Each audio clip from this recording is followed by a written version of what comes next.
Welcome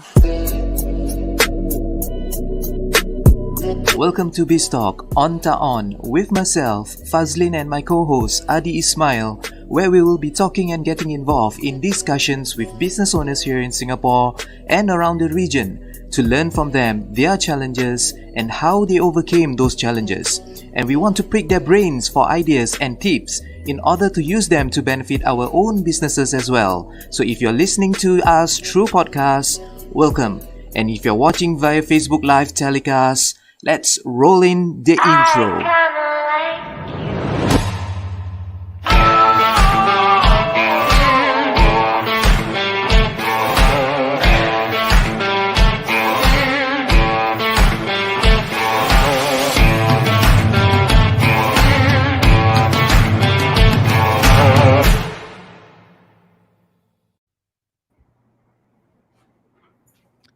Hi. What's up? What's up, ladies and gentlemen? Welcome to another episode of BizTalk OnxOn, together with myself, Muhammad Fazlin from Mega Express International, and I'm joined together by my co-host, none other than the big guy himself, Adi Ismail. How are you this Sunday, Adi? I'm doing good, Fazlin. Thank you for the introduction. And as usual, I'm always looking forward to our show. And today, especially, we have someone, from the VC sector. And I guess I'll let you to actually introduce him to the audience. Okay, that will be great because I'm really excited. This guy in the hot seat right now, he's a venture capitalist.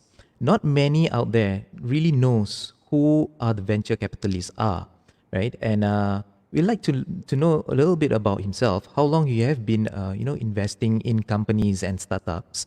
But we'd like to know what is his objective by being a venture capitalist himself. So, without further ado, let's welcome the guy in the hot seat right now, Mr. Lance Quek.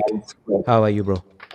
I'm great, thank you, gentlemen. I really appreciate this opportunity to be here, right? To share some insights that I see in the scene and how startups are moving towards the next phase of growth, right? So thanks for inviting me. Thank you so much for being here, Lance. Thanks for having me here. All right, great. Lance, maybe you just want to actually tell us a little bit about what about your industry, that is. What is actually a venture capitalist? So VCs, venture capitalists, or we typically shorten as VCs. What we actually do is we take other people's money, right? And we invest that money to generate returns, right? So that what as the name suggests, venture, right? What we typically invest in are new ventures that are typically unproven but have a lot of opportunity, a lot of potential to grow to be what we call the next big thing, right? Or what some people claim as unicorns, right? So these are the kind of companies that we're going for, right? We're gunning for, and so that's generally what we do, right? So other than that, you can just think of us as typical fund managers. Fund managers? Fund managers, yeah. Okay, great. Okay, what are the companies that you have invested in? Well, we have invested in a esports organization in Singapore that is growing really fast, right? Ever since our investments, their revenues have increased tremendously by more than 300%. Reach has gone up by 5.5 times.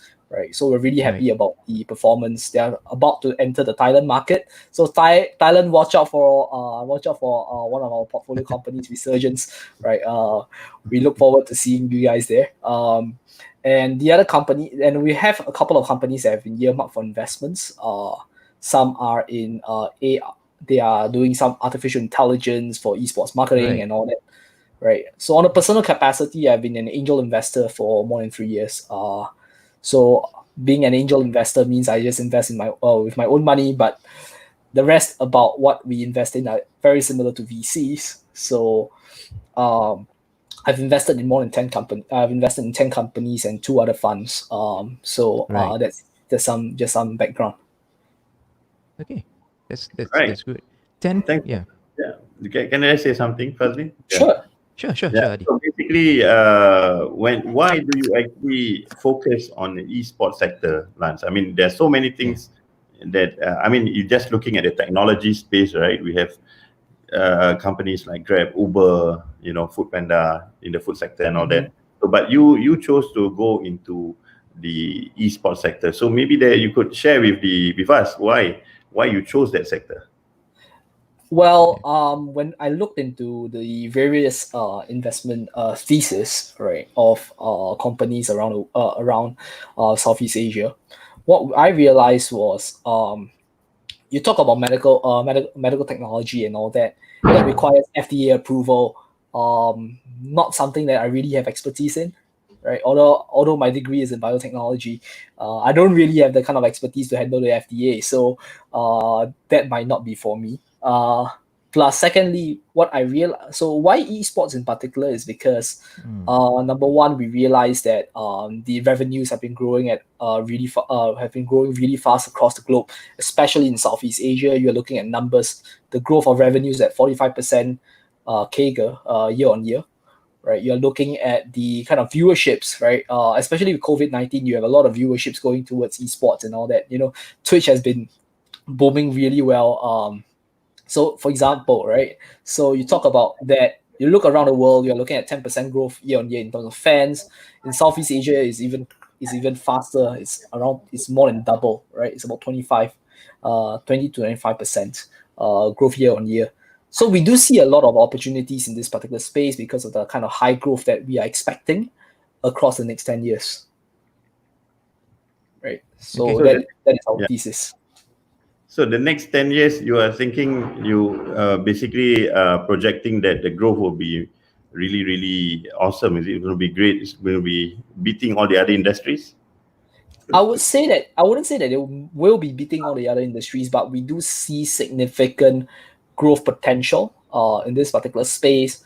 Plus, it has generally slightly lower barriers to entry compared to other kind of companies and all that, right? So that allows us to see a lot of more quote unquote deal flow, right? Where companies come to pitch to us with their ideas and all that. Of course, we do see a lot of the merger of technology and all that into this space. You talk about 5G, you talk about AR, VR. These are technologies that will empower this particular space by making things a lower lag time, right? You get lower lag time when you play games, especially with 5G combination with cloud technology and all that, right?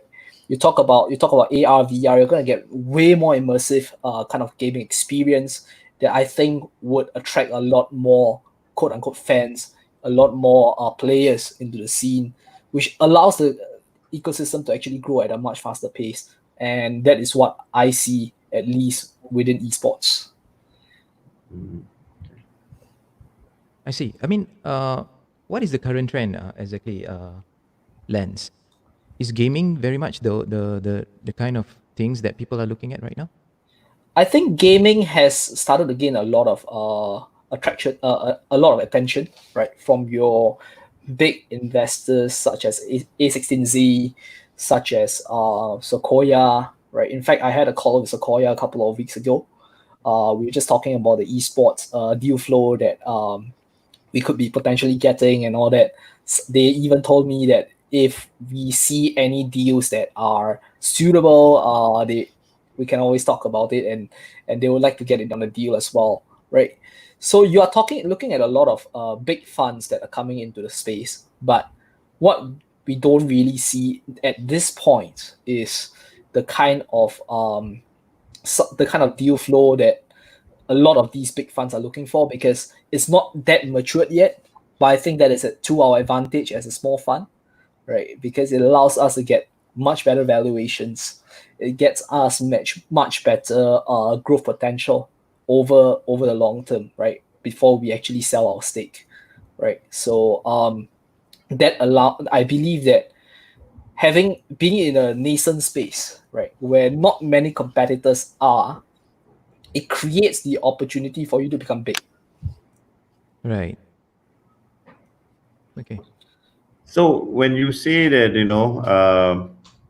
the opportunities are much more bigger for companies like yours, that means you can share with us, Lance, I mean, the various sizes of VCs that are out there. how do you categorize one as being small, medium, or large? Yeah, yeah. Are you talking about the Well, amount of money involved or the number of companies that they are invested in, or are there any other metrics that you would actually use to identify whether this a VC is what kind of size it is? Yeah. I think a lot of times, most people would use the amount of money they have, or what in the financial sector we call it assets under management, as a gauge, right? So for us, we are looking at somewhere between a 10 to 15 million US kind of fund size.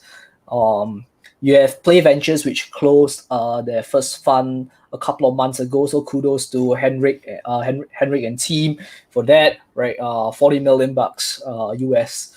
But you do see a lot of funds in the Europe and the US that go beyond 100 million, right? Artist Capital Management in 2018, they announced a $110 million fund.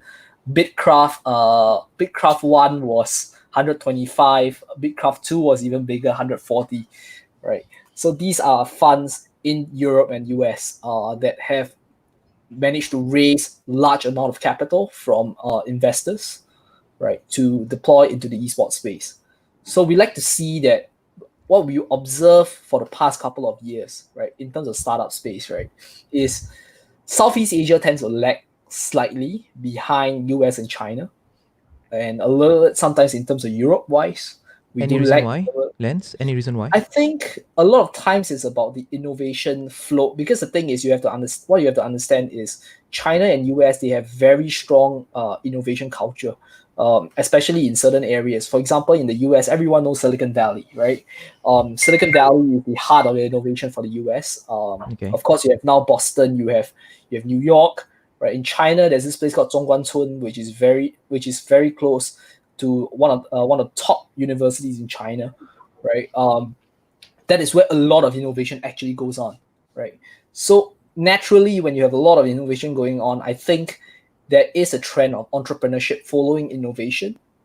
But in Okay. Southeast Asia, a lot of the companies that we see today are quote unquote copycats, right? Meaning they take the business model of a company in, say, US or China or Europe, and they say, look, we can do it better in Southeast Asia, right? We take that business model, we modify it, and we Right. deploy it within Southeast Asia. And that was Okay. how, for example, Grab, Gojek, they became the unicorns, right? In the transportation space, you talk about the likes of Bukalapak, right? From Indonesia as well, right? It was also another copy of another company from the US, right? So you see a lot of this kind of trends going on within Southeast Asia, right? So we do see a lag time, right? In terms of the growth rates within Southeast Asia. Plus, the other issue is China and US, they tend to be slightly more homogeneous, Okay. right? If you realize, it's slightly more homogeneous. Okay. Southeast Asia is a very, very fragmented market, right? For you to Okay. penetrate into every new market, right? From Singapore, you want to penetrate to Malaysia, you need a certain kind of on the ground kind of experience, right? You want to penetrate Thailand, it's a different experience altogether, right? You need the kind of connections, you need the kind of ability to localize, and I think that is the challenge for a lot of companies that are trying to move into Southeast Asia. Okay. All right. Okay, I got a few questions from our viewers. Sure. They were asking if a VC pumps in money, right? Will he take equity? I'm sure you would lah, in that sense, right? Yep. So What we how much will typically that be? Yeah, how much will that be, okay. and what point will a VC actually come in? At which point, rather? Okay. So maybe I talk about which point VCs typically come in, right? Of course, different VCs have different mandates, right? Different fund Right. mandates, what they tell the investors, what they want to invest in, and all that.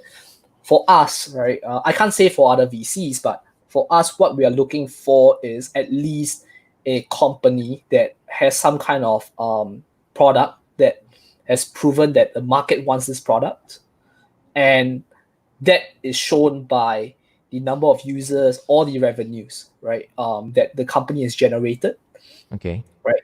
And what they're looking to do is taking this product and going to scale it up, right, across multiple markets. that is when a typical VC will come into the picture.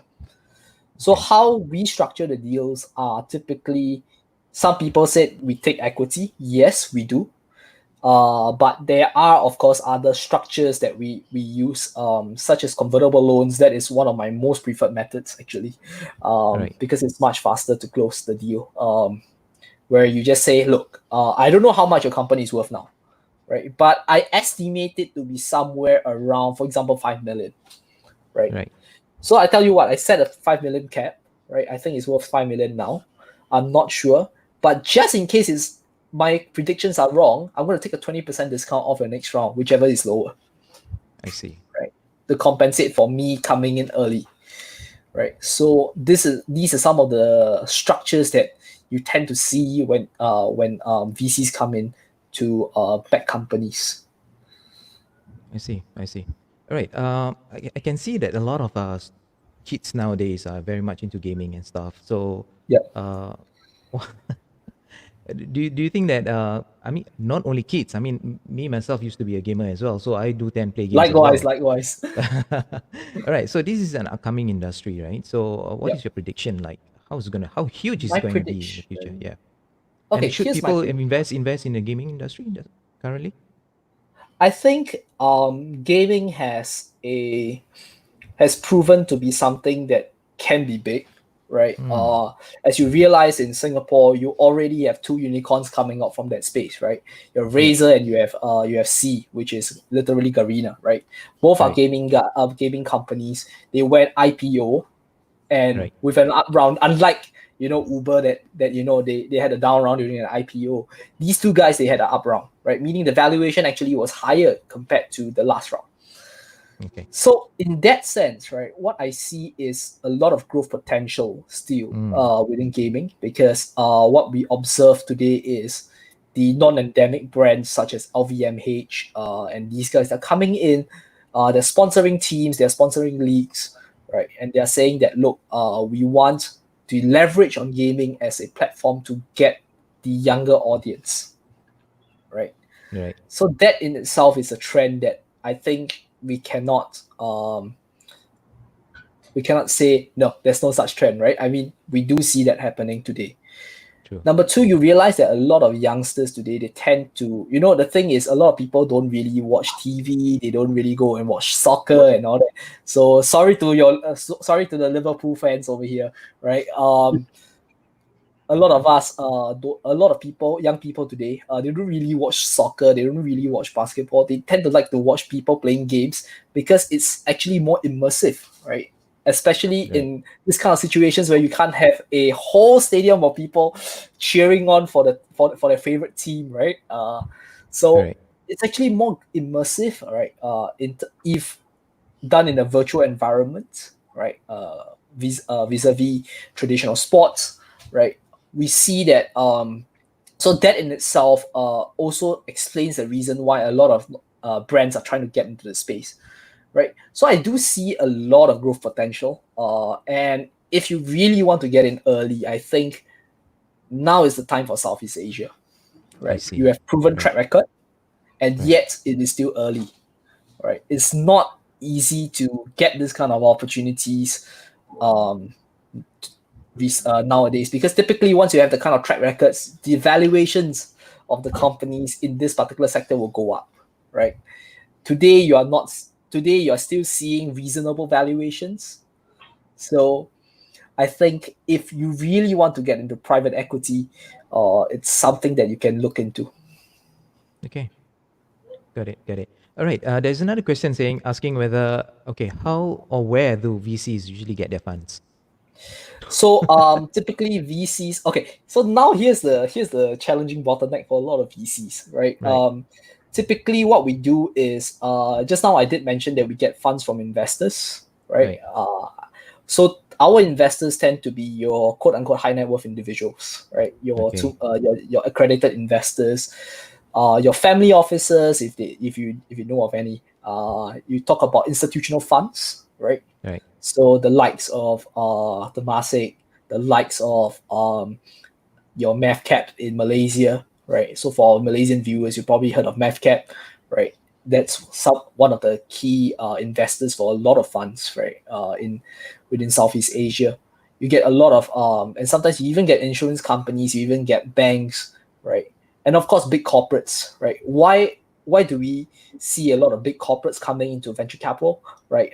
Through either direct investments into startups or through investing into other funds, right? They are managed by professional managers.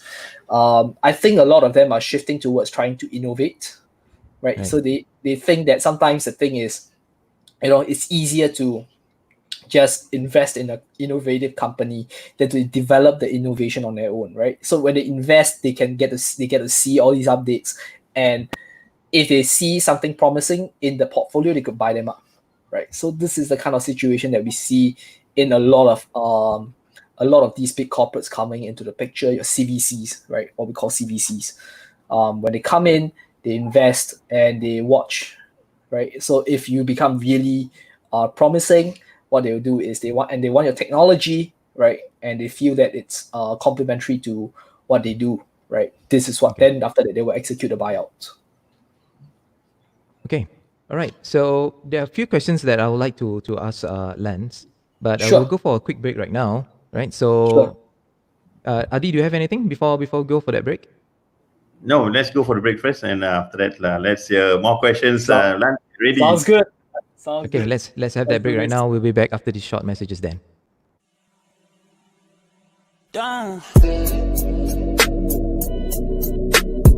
Welcome to BizTalk OnxOn with myself, Fazlin, and my co-host Adi Ismail, where we will be talking and getting involved in discussions with business owners here in Singapore and around the region to learn from them their challenges and how they overcame those challenges. And we want to prick their brains for ideas and tips in order to use them to benefit our own businesses as well. So if you're listening to us through podcasts, welcome. And if you're watching via Facebook Live telecast, let's roll in the intro.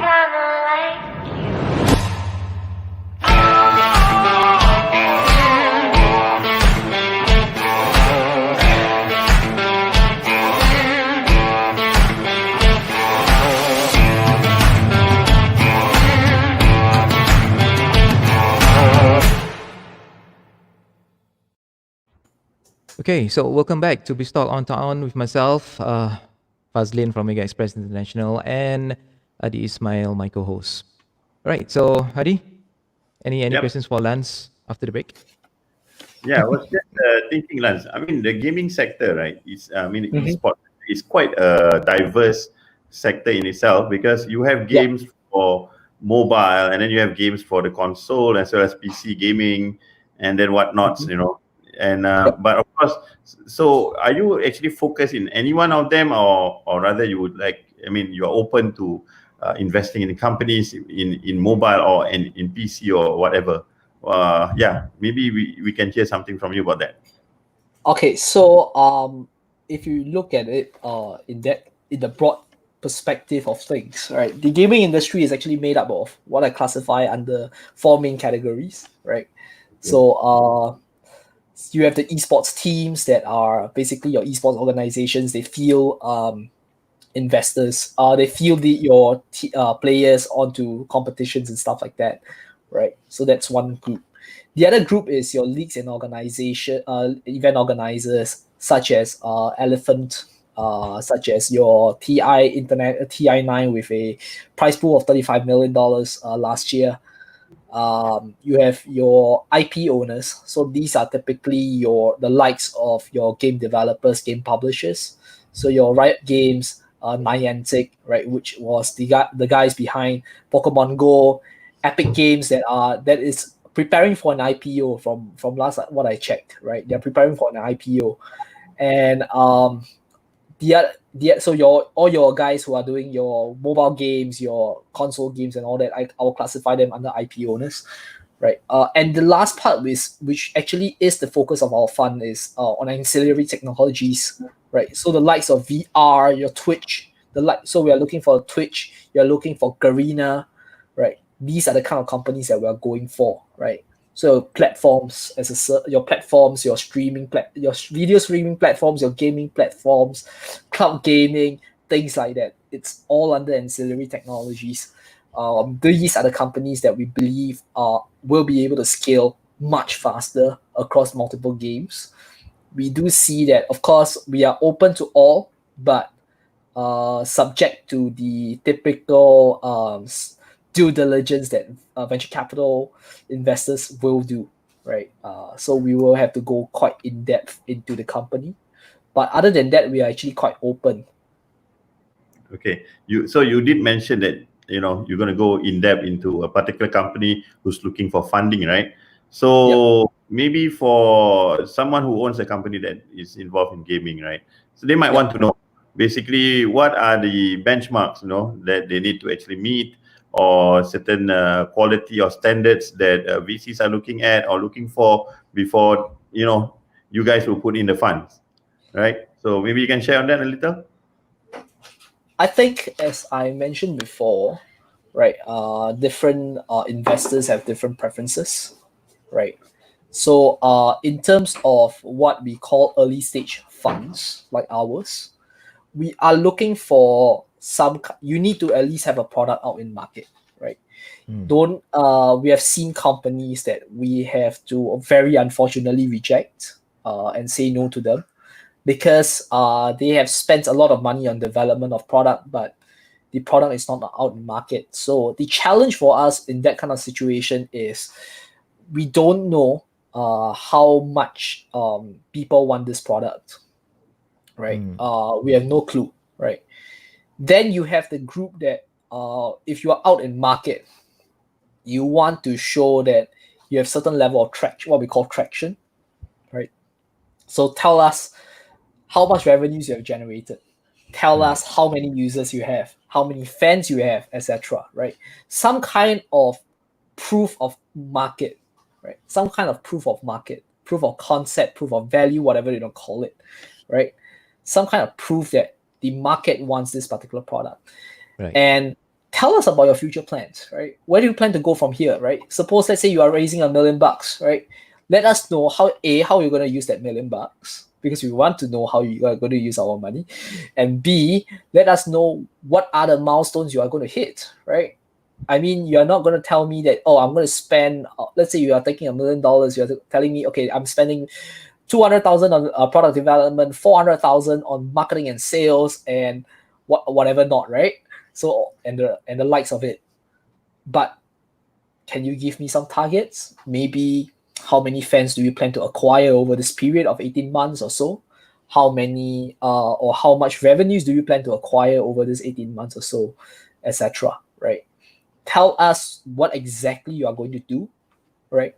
You don't need to go very specific, but at least give us some idea, right? Give us a big picture idea, 30,000-foot view of where your company will be by the next stage of funding. Because most of the time, trust me, one round of funding is not enough, right? To get you to where you really want to go at the end of the day. It's not gonna be enough unless you are able to raise, I don't know, right? If you are able to raise 100 million on your first round, then good for you, right? You could probably drag for a longer period of time, but most startups would raise for 18 months, 12 to 18 months. So that in itself, you need to let us know before your next stage of funding what you're going to accomplish. Because from that, your next round of investors, right, will be evaluating you based on your traction by that time. So it's important for us to know where you're going.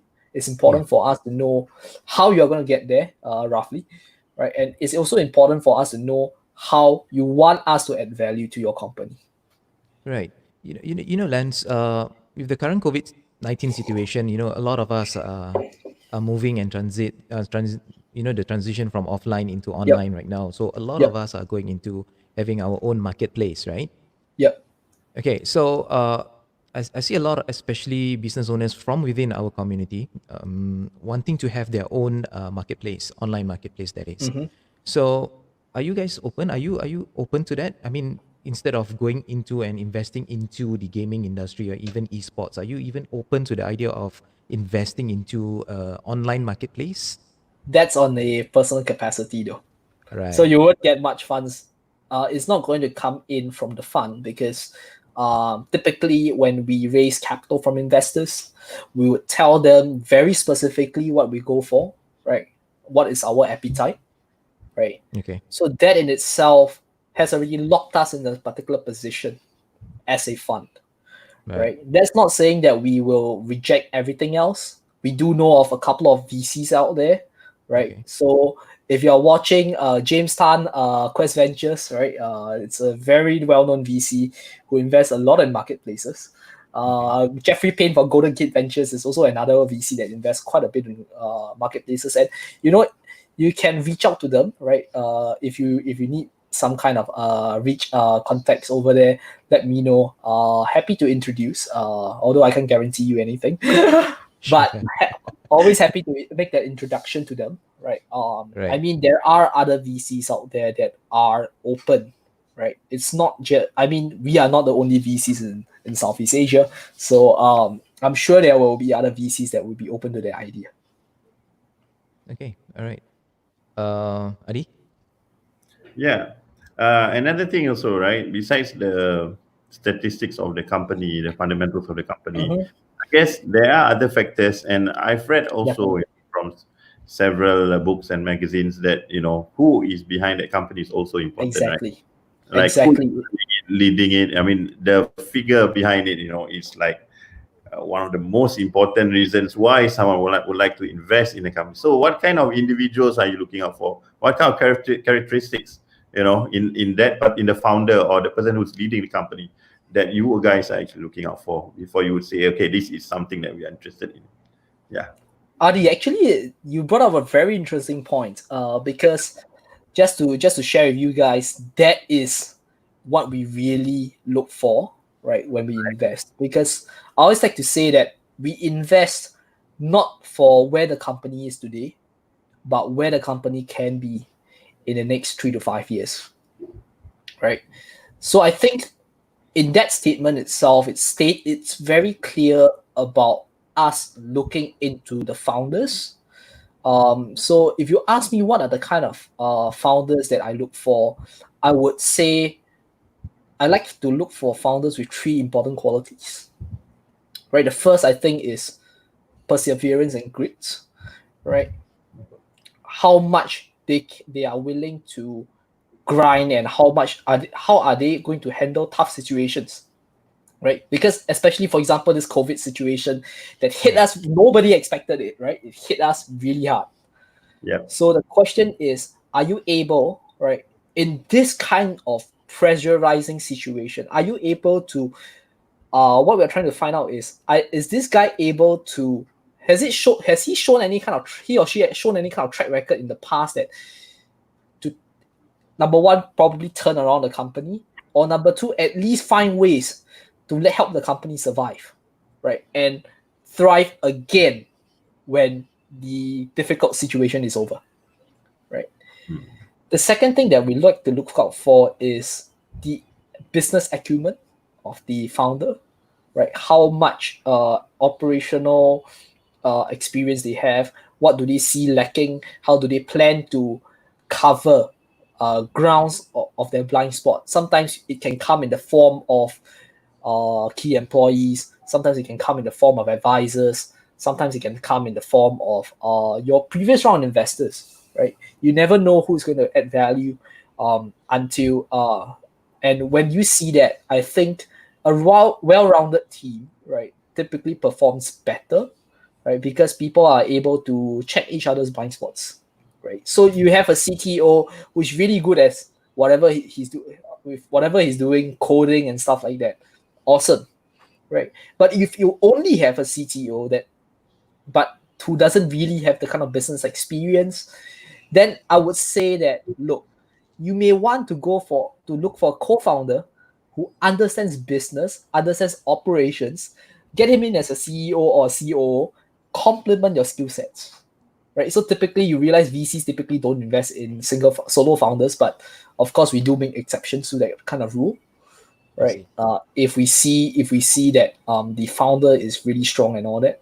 But number 3 is, I think, a lot of quote unquote likability, right? So how are we able to quote unquote click, right? They always say that people do business with others who they know, like, and trust, right? It's the same thing here, right? If I can trust you, right, it makes the opportunity for us to invest in you much higher, right? Yeah. So the question is, I always believe in integrity, right, in business, and nothing hurts my investment thesis more than knowing that this person he does not have integrity, because it's very clear that I don't want to get into business with someone who doesn't have integrity, because I know for sure that someday somehow this guy will turn around, bite me on my back, behind my back, right? I don't want that to happen, so I rather say, okay, thank you very much, right, and usher him to the next person that he wants to look for, right? Right.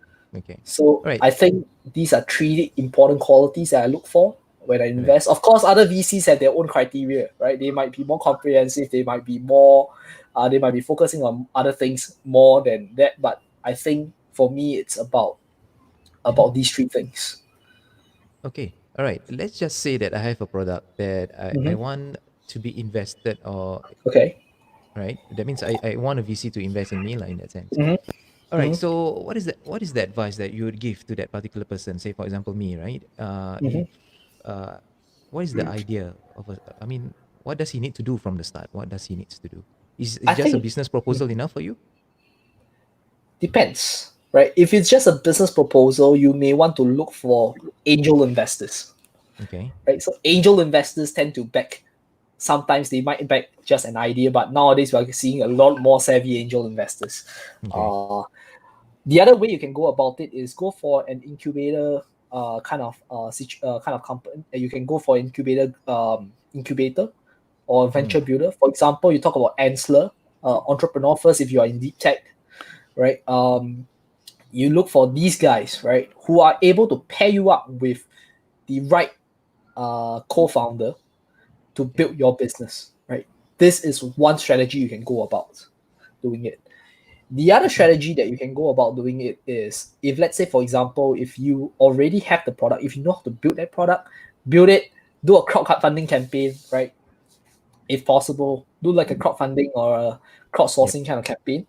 Yep. Get people on board, let them test out the product, do a little bit of iterations based on the feedback you get, Right. and then from there, go to an angel or a VC and say, look, we have done this. This is the product. We have gotten how many users. We have how much transacted volume, etc. Okay. Would you like to invest in us? And Right. number three, I like to say this: do your homework. Right? Okay. Sometimes VCs don't invest not because your product is not good or your team Mm. is bad, right? Mm. But because of the kind of investment thesis they have, right? Right. Like I said, right, for us, we can't invest outside of esports and gaming because of the thesis that we have presented to our investors. Okay. Similarly, that you need to do your homework, right? Check out what they invest in most of the time, right? So Okay. if you are doing a B2B kind of project, kind of company, you can check these guys out called Wavemaker Partners. Very well known guys. Paul is really smart, by the way. You can, if you are doing more B2C, right? You Okay. are more marketplace. You are more Okay. marketplace. Then what you can do is you can look for people like Quest Ventures, Golden Gate Ventures. So Golden Gate is more B2C. Quest is slightly more mixed. Of course, you can go for 500 startups that invest in almost everything and anything. Of course, you need to do your homework about which VCs you are targeting. Don't just send out, right? Don't just mass blast out your emails, right? I mean, if you send a B2C proposal to Wavemaker, the likelihood of them investing is not very high, I see. right? So you need to understand your investors, the appetite of investors. You need to understand what they look for in some Mm. to some extent. So how I recommend people to do that is go look at their portfolio companies, right? See what they do.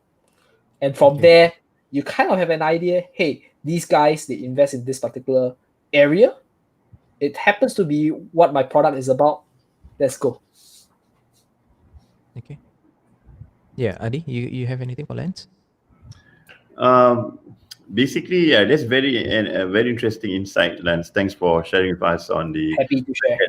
yeah, like VC basically investors, they are very, very much, I would say they are very careful, before they will want to invest in any companies or even VCs, right? I mean, if your investors have given you the mandate to invest in esports and then you start to invest in agricultural companies, I think that's going to So I think I will get killed, man. I'll get killed by them, man. Yeah, I'm just imagining. I'm sure they will get angry. They'll skin me alive. Okay, Yeah, so I understand. Yeah. yeah. But if So you're gonna invest in games like farming, but it's a game, a mobile game, I think it's fine, right? As long as it's in the game space. Yeah, okay. Yeah, Fazlin. yeah, because Lens earlier on mentioned that what do you call that? The product has to be up, right? Yeah, and he has to run. He has to garner in income before you guys can come in.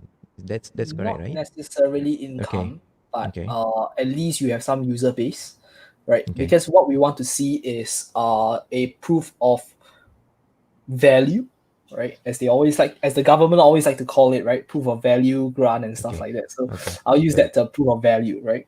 If you're able to show a proof of value, I think it gives investors a lot more confidence to invest rather than if, let's say, it's just a product on paper, right? To say, look, we're going to build this and all that with your money. Not many investors today are prepared to back business plans unless you have very strong track record in the past, right? So something to think about. Okay, so from the day I propose it up to you, say for example, I have a business proposal and I propose it up to you. From that day onwards, how long will I get? How long will it take before I eventually get the funding in that sense? It depends, right? Some VCs take up to 12 to 18 months. Okay. Some take I've seen venture funds that are as fast as that come back as fast as 3 months. I've seen venture funds that come back as long as 18 months to 24 months. Honestly, I don't think that is nice. But I do see that be prepared on average 6 to 12 months. 6 to 12 months. Because the reason why we do that is just to share with you a little bit about what goes on behind the scenes, right? I'm unveiling my curtain over here. So just to share a little bit of what happens behind the scenes, typically when we evaluate a deal, right? In a typical VC firm, you start talking to an analyst, right? So the analyst will start talking to you and saying, hey, look, what's your business about and stuff like that. They'll present a proposal to the partners, right? So the partners are typically the founders of the VC, or the ones who are brought in with senior fund management, investment banking, entrepreneurship, and experience and stuff like that, right? So these guys, they will then evaluate the proposal again and say, is this really a good investment, right? They want to make sure that they don't just give the money to anyone, right? They want to give money to people who they believe that money can be, where money can be made, right? You want to put your money where it could potentially make you more money. That's the situation. So when we evaluate, it's going to be very thorough. We'll do very thorough evaluation.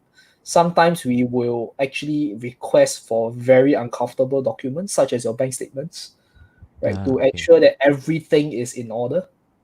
Okay. Right. So when that happens, right, so it will take some time when we do all the ding dong, right, discussions and stuff like that. Then usually that whole process will take about 4 months or so at times. Then what happens is you go to investment committee. It goes on to investment committee, assuming investment committee says yes.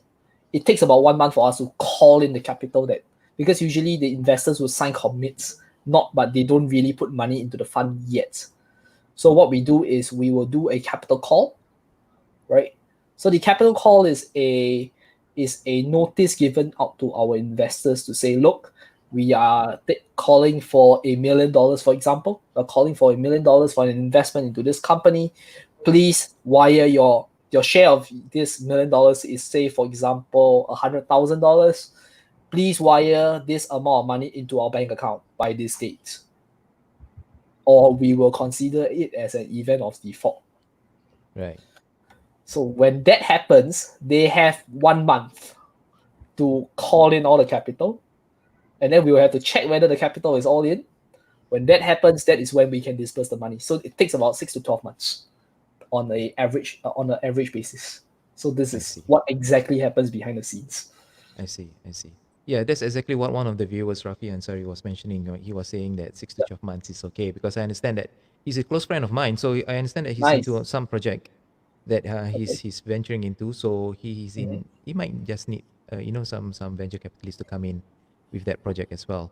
All right. Okay. He asked a few questions as well, but one of them is this. If you can see it right here.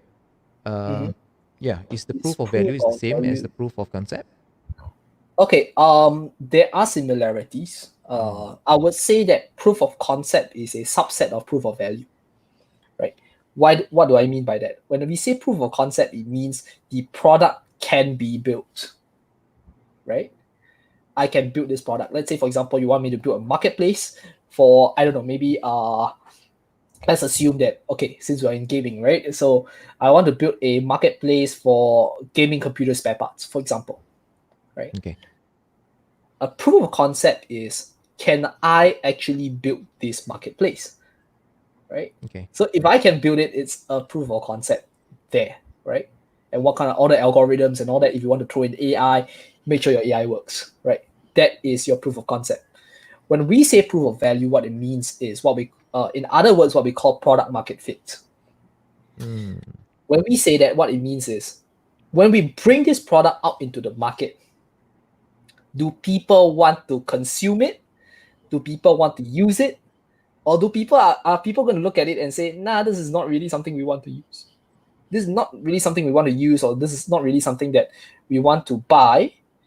Then you have a challenge.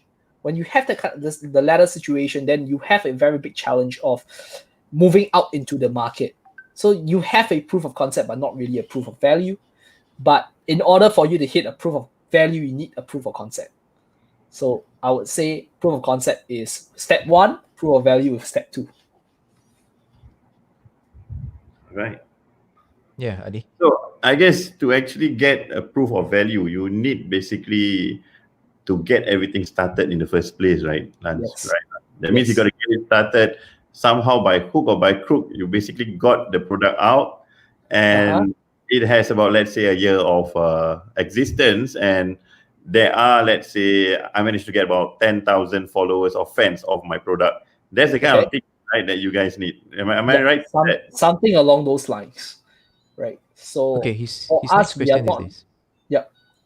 So for us, we are not really into whether your product is out in market for how long, but how much you have gained, how much traction you have gained within that period of time, right? So 1 year 10K is a little on the low side, but it can be it still is acceptable depending on what kind of product you are launching. Right. So I see the next question is, the proof of value is the value proposition that the business model addresses. Very much so. Okay, that's great. So that's your answer, Rafi. Yeah. Okay. All right. So yeah. Any last words, Adi? I think Lance has been sharing a lot with us. Yeah. Yeah, he has a lot more to share. You ask him more questions, he will tell you more things. So let's try to think of some harder questions. Sure. To give it to him. Okay. Sure. Maybe one question. I mean, yeah. So far you have actually achieved quite a bit in terms of the number of companies you have invested in. Have some of those companies really made a big return for you? Maybe you can share with us a case study, an example. If it can't be from an example of your own portfolio, maybe of a company that that you want to highlight, of a really VC's dream, basically a company that you invest about, let's say, with 10 million and you get back 100 million, for example, that kind of thing. Well, I think there are a lot of very good examples out there, right? For example, you talk about, we like to say, C group, right? You talk about C group, which is Garena, right? That is, in fact, I like to say that we are hunting for the next Garena.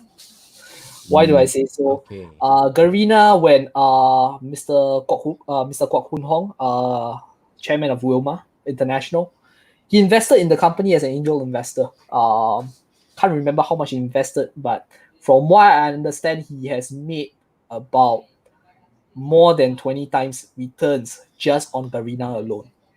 Right. So that is, I would say, every VC's dream, right? But the thing is, can we actually get there? So within my own portfolio so far, I have a couple of companies that are doing quite well. We of course have companies that have flopped, but that's okay. I think that is part and parcel of the journey, right?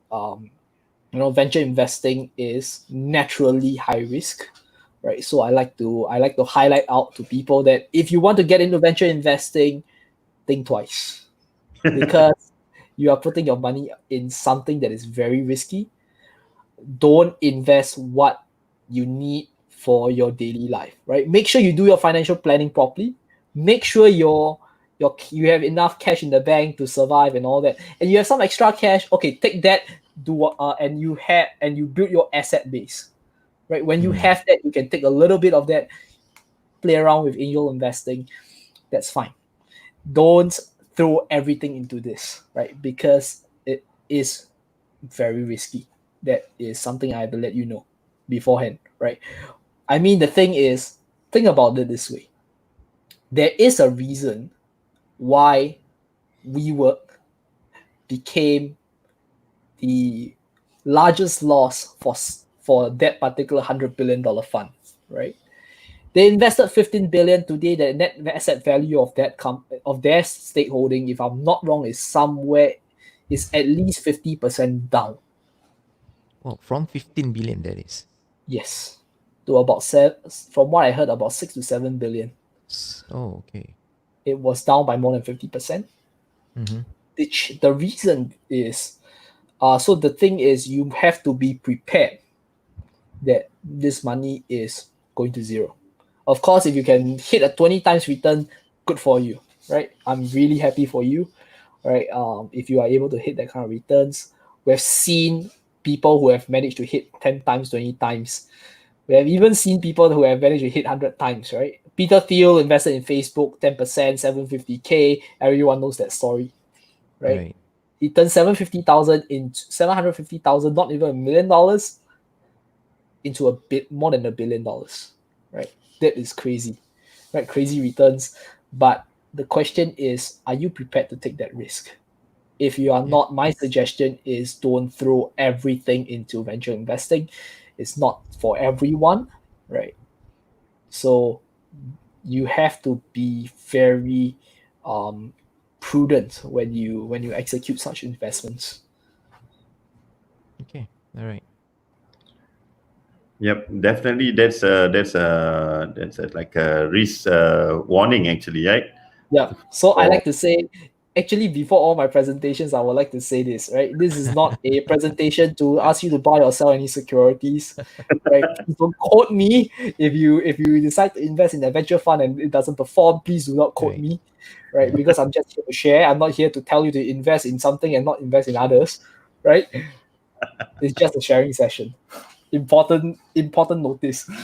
If not, Yeah. with it. Yes.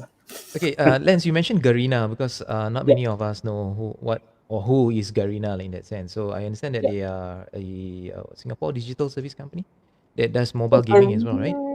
Garena, it started off it's originally a digital service company. Yes, they engage in gaming, esports, right?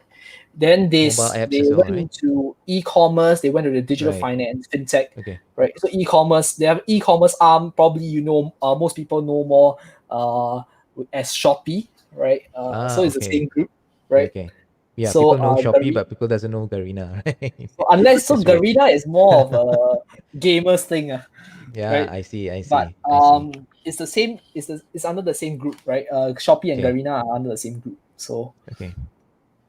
Okay. So that's what you're looking at. So you're looking at for another Garena, and that's where you're we're willing to aiming for invest in. another Garena if possible. Ah, okay. Okay. All right. I don't know. Can halal market be the next Garena? You never know, right? I mean, if you decide to move into that, you know, Oh, yeah. We, I we mean, we the shall air, look at it. So you might see, some proposal from us coming up soon. Really. sure. Okay, Adi. Any last words for Lance? Yeah. Yeah, I think we have.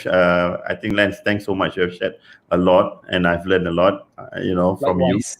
Yeah, and I really wish the best for your business, and Thank you. hopefully from this particular podcast and sharing, you might get some potential unicorns coming towards you. Thank Yeah. you. Yeah. Oh Oh, I yes, see Lance. Rafi having a Yeah, question, correct. right? There's Startup one scene, more. is it more vibrant here in Singapore compared to Malaysia and Indonesia? Depends on what you define as vibrant. But I would say Singapore tends to have more support from the government, right? So, for example, just to share, recently the government has announced a 285 million US dollars to invest into startups to attract an additional 285 million into the startup scene through private capital, right? So like your VCs and stuff. Here's the thing, right?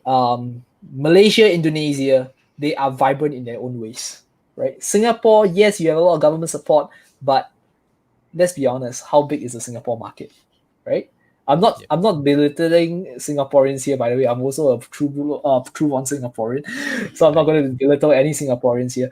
But let's think about it. Step back and think about it, right? How big is the Singapore market, right? You think about Singapore, we have about 5 point something million people population. Malaysia, it's much larger than that. Indonesia, even larger, right? You have much bigger markets in Malaysia and Indonesia, which is the reason why I say that how vibrant the ecosystem is a function of a lot of things, right? So if you are comparing between Singapore and Malaysia and Indonesia, I would say you're comparing between apples, oranges, and pears. They're all vibrant in their own ways. True. True. But I think it's really important to create something that can cater to all three markets, to all apples, pear, and oranges, right?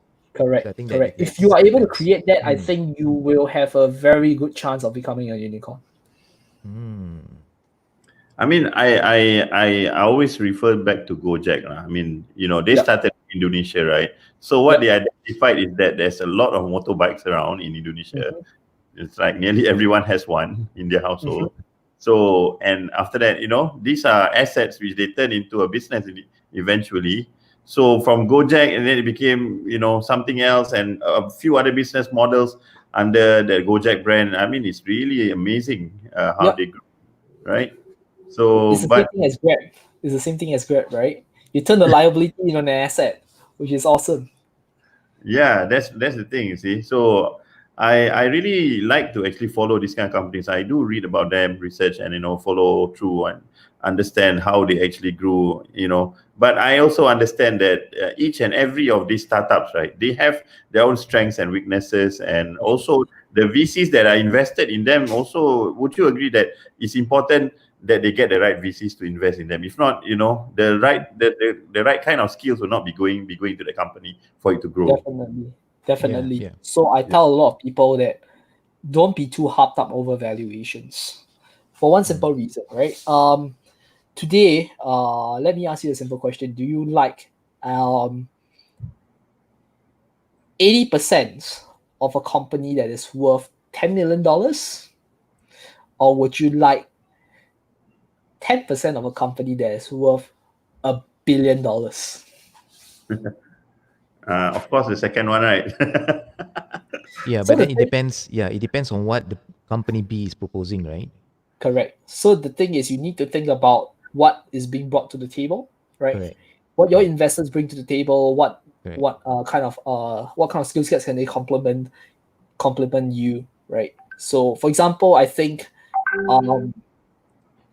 if you talk about, like, for example, Grain, right? If you heard about Grain, they are a cloud kitchen / cloud restaurant, right? Cloud restaurant. Yeah. So what they do is they kind of like you place an order, they will cook and then they will deliver and stuff like that, right? So through a central kitchen with some automation Okay. in terms of the ordering system, right? That's Okay. great. Okay. They got Open Space Ventures, then known as NSI Ventures, now known as Open Space Ventures, to invest in them because one of the founding partners of Open Space is the former CEO and co-founder of Asian Food Channel, which was sold to AFC. Scripps Network for $66 million. Oh. Oh. Okay. So Wow. what he after that he joined NSI Group, North Star Investments, and then he became part of the NSI Ventures, which then spun off as Open Space, and they invested in Grain because and I think Grain was in the money because they got an investor in this particular firm who has a lot of experience in that space. The kind of networks he has, right, it really helps them to grow to the next level, right? Okay. Wow. You know what, Adi? This is something which is really unique. We've been doing a lot of business talk with a lot of business owners and stuff like that. But this is the first time that I'm really, really dumbfounded by what by what Lance has already mentioned and all that. Because I simply could, just by hearing you talk, there's a lot of ideas going into my head right now that I can't even structure my sentence properly. So yeah, I like what you mentioned earlier, Lance. We definitely need to sit down and to have some coffee and stuff like that. Sure. So this is huge. Yeah, Yeah. don't you agree, Adi? Yeah, of course, Coffee's on me. definitely. Coffee's on me, guys.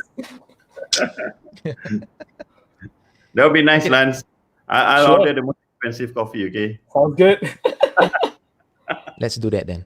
All right. Yep. So Lance, we really appreciate you coming in and Thank you. thank you Thanks very for much for having your me. very insightful sharing. Thanks for having me. Looks like we might be able to work with you very soon in the future, I guess. I hope And so. I think this will not be the only episode featuring you. I think we might Hopefully, have we can have a plans. panel in the future. Then it will be.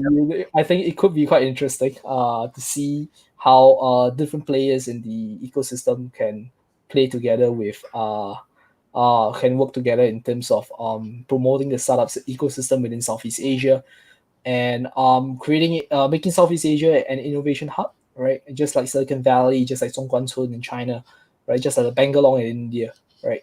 I mean, Southeast Asia has a lot of untapped potential. Very much, very much. I And say. Rafi, you're welcome, right? Just let us know. Yeah, I'll take him along. No worries. Sure. I'll bring him along. Okay then. Thank you very much, Thanks, Lance. guys. Thank you Thanks very for much. having me. We'll catch up with you again. Yeah. Yep, sounds good. Thanks for having me, guys. Take care. Stay safe. You too, buddy. Take care. All right. So Adi, wow. I'm very impressed. I'm really impressed. Looking at Lance, I didn't know that he's actually still single. He looks so experienced. He looks so, he has been through a lot in that sense. Yeah. Yep, definitely. So Lance is someone who has a lot of ideas. So myself and him, we always actually talk about investments, about the economic landscape, and on topics which require some deep analysis actually. So we bounce ideas with each other on that. Because myself, as I think, as you know, Fazlin, I do invest in the financial markets. So I really do need actually inputs from other people as well. So on the investment side as well as on the business side, I guess Lens have actually provided to all of us today quite a number of insights, right, on how you should what you should be looking out for if, let's say, you're looking for a business partner, for example, like integrity, perseverance, the ability to bounce back from a difficult situation, those kind of stuff. And also you to understand that these are qualities that you should have in yourself as well. Yeah. True. I totally agree with that. And Yeah. yeah, I I have so much ideas right now. I really need to sit down with him and explore certain ways of how we can actually work together in the future. Right. Okay then. Yeah. So to all our viewers out there, thank you very much for tuning in, and thank you very much, Rafi, for your questions and all that. No worries. I'll definitely gonna bring you along for that coffee session that you've been waiting for with Lance. That's for sure. Right. So let's look forward to the next one then. Right, Adi? Yep. Yeah. Next session, I'm not sure who we're going to get on the show, Right. but sure we'll be looking out for people who have a lot to share. And if you happen to be someone out there that is running a business or is doing a project that is interesting, or rather that is going to add more value to our show, you can also reach out to us. Right, Fazlin? Yep, definitely. We would love to bring you guys in and we love to talk to you because we want to know exactly what are all your objectives and what you stand for in your business, right? Right? Tell us your what do you call it, your challenges that you have faced, right? And how you eventually overcame those. So these are the things that we want to expose it to our community so each and every one of us will benefit from that. Yeah. And Yeah. not forgetting as well, this session is brought to you guys by halalmarket.sg. It is an online market that Mega Express International and Halal Market, which is Adi's company, is collaborating in. All right. And we want to create a platform, an online platform that is for our business owners, to advertise, showcase, and sell your products as well. Right. And it also creates a one-stop shopping platform for our shoppers out there as well. So do check halalmarket.sg out right now. Okay. Yep. Okay, great. So let's look forward to the next one then. Adi, do you have anything else? Yeah. I hope you guys out there who's listening enjoy this session, and I would like to thank Fazlin also for being a great co-host with me, and hopefully we'll have more shows going forward. Thank you very much, Fazlin. It's always a pleasure, Adi. All right then. Thank you very much. So till the next one then, have a great weekend, guys. Take care, stay safe, and peace out.